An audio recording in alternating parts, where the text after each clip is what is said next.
So this is Glasses Direct. It's a UK website, and they agreed to do a project with in concert with Tagman, which is a consulting service out of the UK. And I'm sorry, Tagman actually does some speed optimization stuff out of the UK. And what they did is they intentionally slowed down the website, and they offered basically random different loading times to different visitors. So here's what that looked like.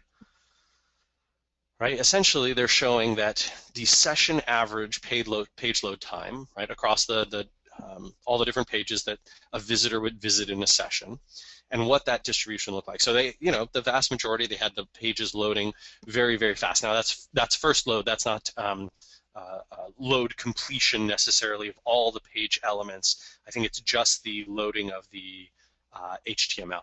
But you can see there that in the bucket where it's 1 to 2 seconds, we're talking about a 50% increase, right? A 50% higher conversion rate than when you get down 3 seconds later, right? From 2 seconds to 5 seconds, or 1 second to 4 seconds.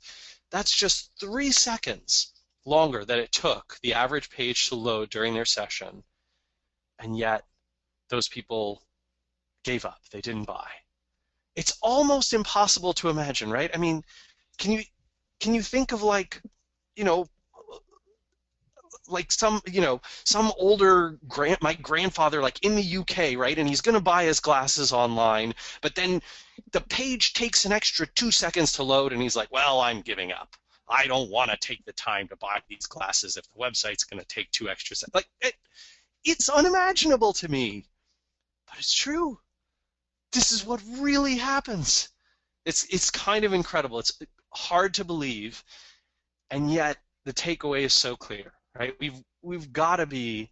They have this cool calculator on their site too, by the way, where you can slide. Here's our average site speed, and here's the potential revenue gain by speeding things up.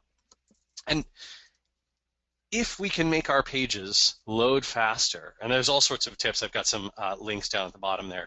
If we can make our pages load faster, we have a huge opportunity to, on average, increase conversion rate.